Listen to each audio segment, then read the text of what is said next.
Dear students, I am doctor Vivek. बेटा एक बार फिर से उसी उम्मीद और विश्वास के साथ आपके साथ मैं कुछ इंपॉर्टेंट बात करने जा रहा हूं। बेटा आज बहुत ही इंपॉर्टेंट बात मैं आपसे कहूं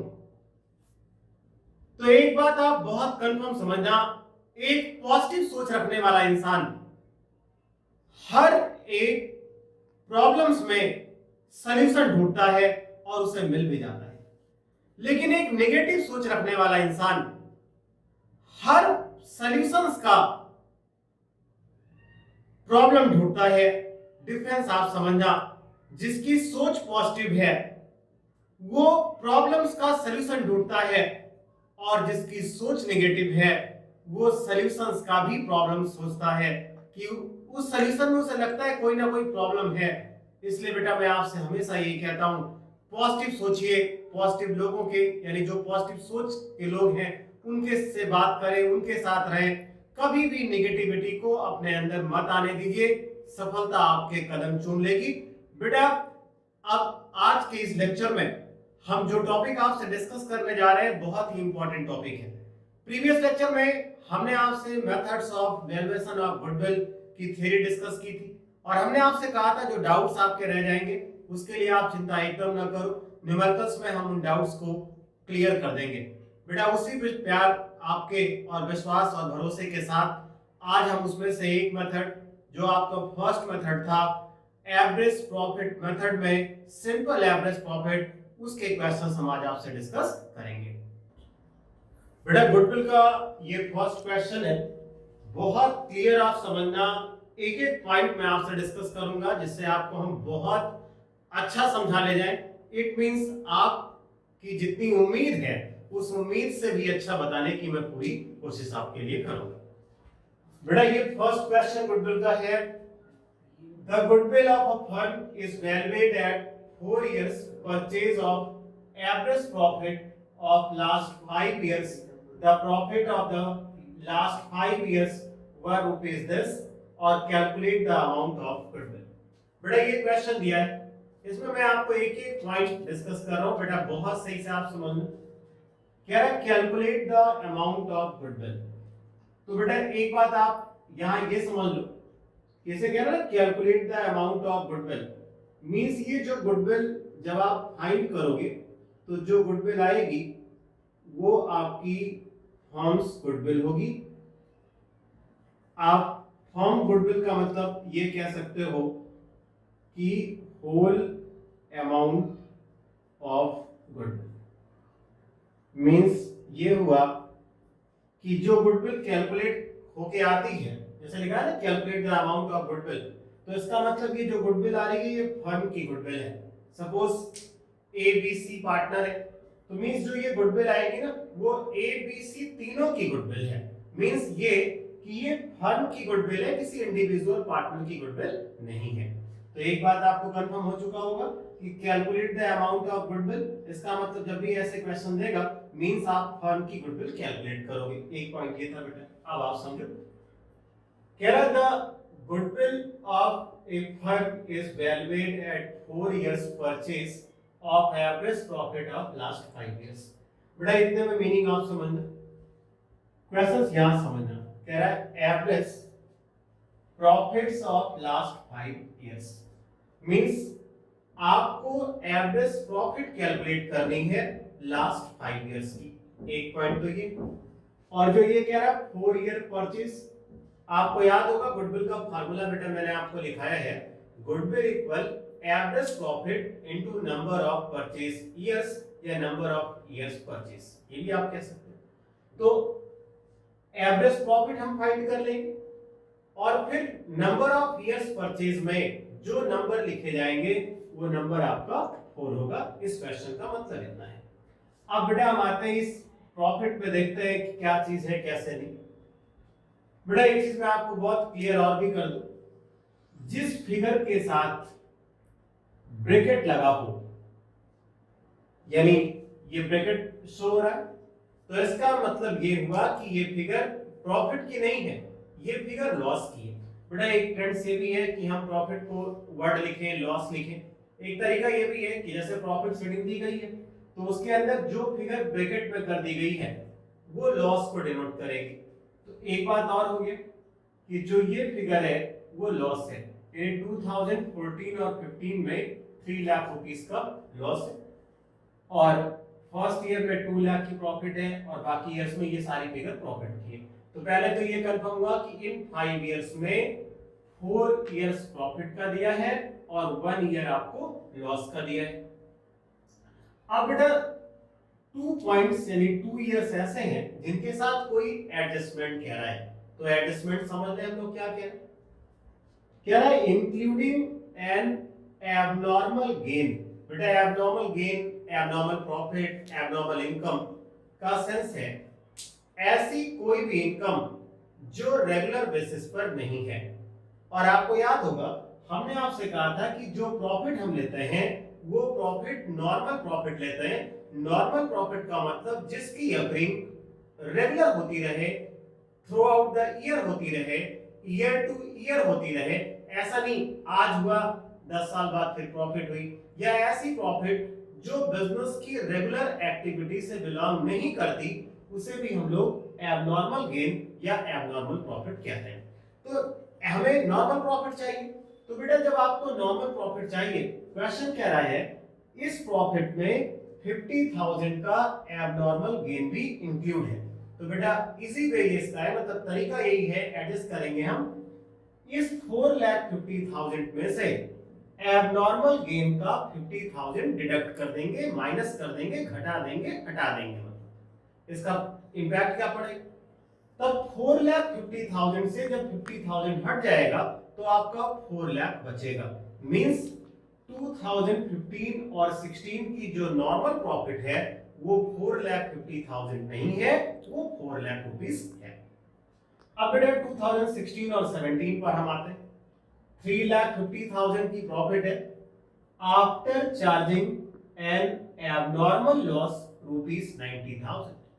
बेटा ये कह रहा है इसमें कि एबनॉर्मल लॉस हुआ है।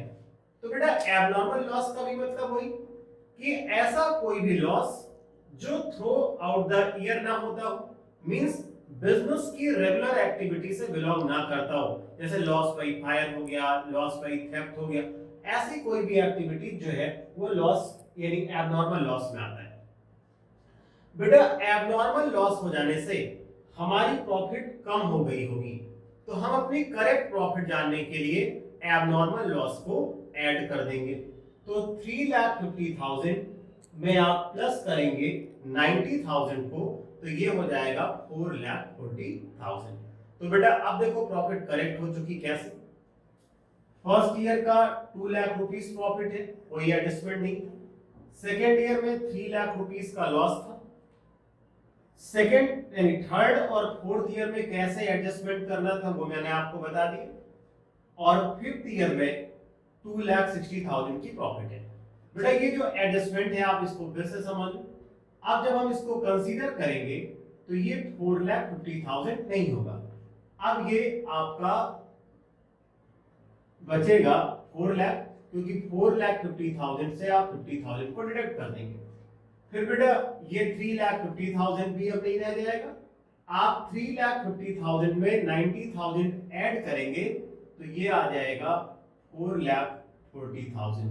तो अब बेटा सिंपल सा तरीका है एवरेज प्रॉफिट फाइंड करनी है। तो एवरेज प्रॉफिट का तरीका होता है, पहले ओरल मैं बता दे रहा हूं, फिर रिटर्न करा देता हूं। टोटल प्रॉफिट्स और loss upon total number of years.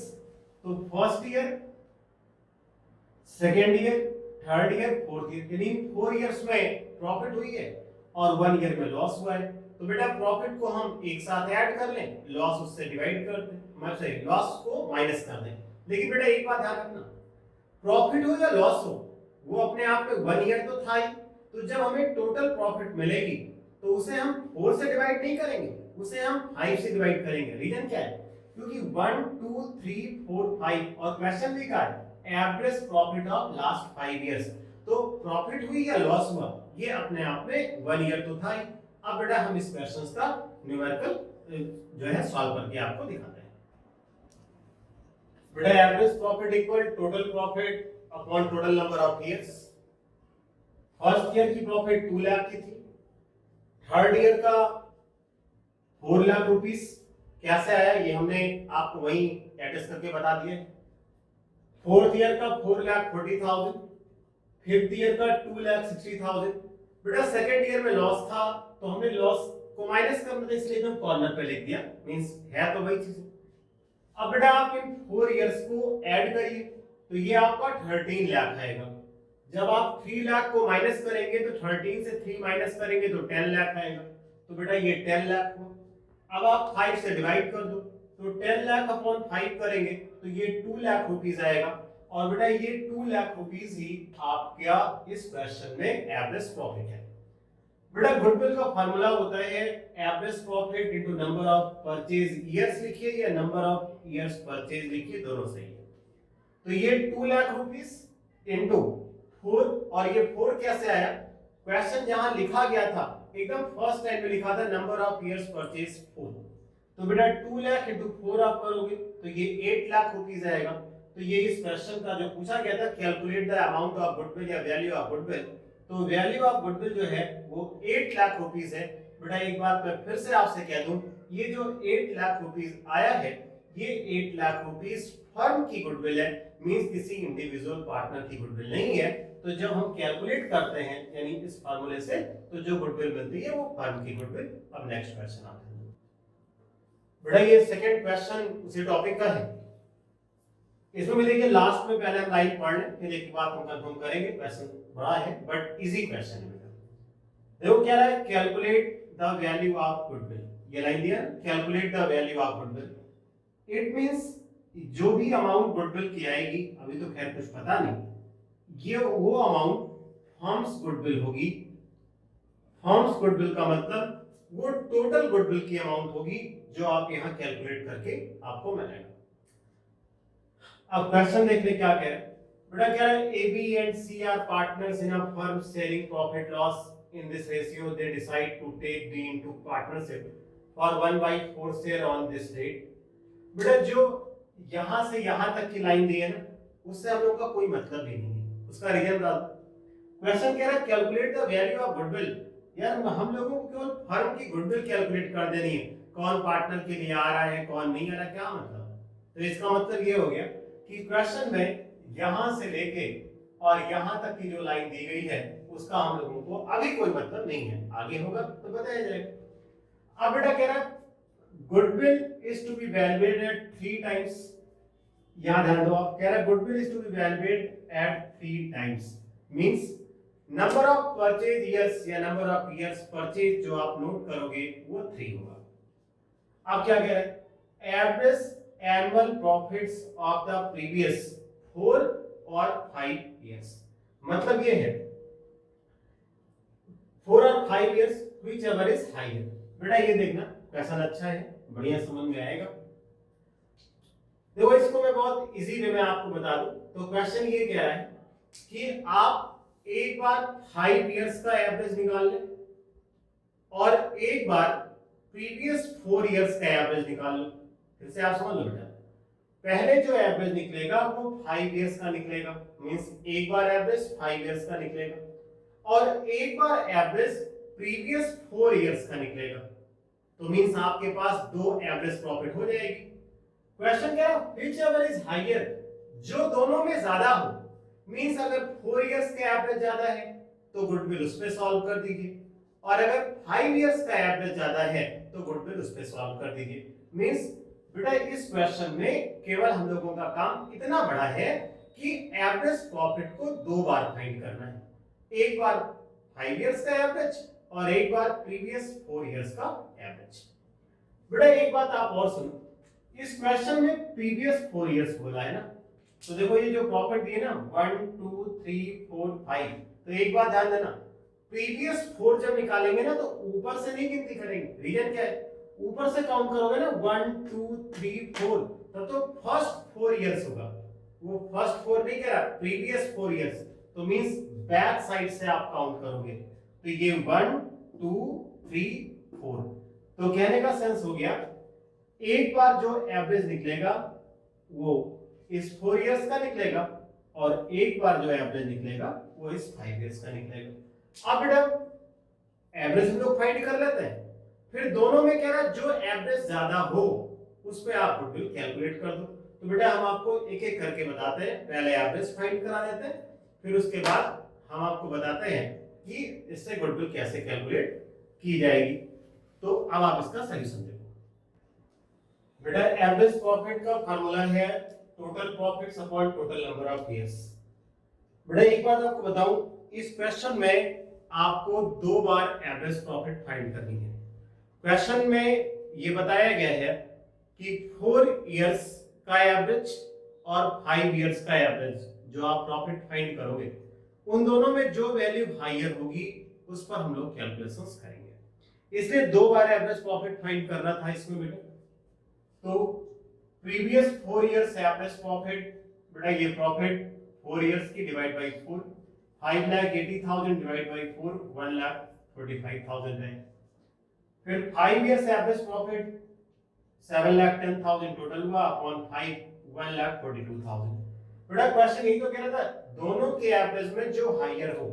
तो बेटा इन दोनों में अगर आप हायर देखो ना, तो हायर वैल्यू कितनी है, यानी एक तो 142 है और एक 145 है। आप इधर समझ ही रहे हो कि 1,45,000 हायर है। तो फिर goodwill equal average profit into number of years purchase, तो 1,45,000 इनटू 3, तो ये आ गया 4,35,000 का। इट मींस ये हुआ कि बेटा इस एवरेज प्रॉफिट का गुडविल के कैलकुलेशन में कोई यूज नहीं था। जो यूज था वो केवल आपका इस 5 यानी जो 4 इयर्स का एवरेज था उसका यूज हुआ। बट बेटा कैलकुलेशंस आपको दोनों करने पड़ेंगे, तभी तो पता लगेगा ना दोनों में कौन सा हायर है, अदरवाइज आप जान ही नहीं पाओगे। तो हायर 145 है, तो 145 into 3 4,35,000। तो बेटा आज की क्लास में सिर्फ इतना ही।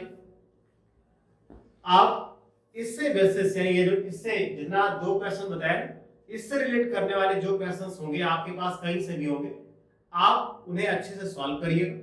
कोई भी डाउट्स होगा आप कमेंट सेक्शन में लिखिएगा। बेटा एक वर्ड बता दूं, नेक्स्ट लेक्चर जो हमारा होगा उस लेक्चर में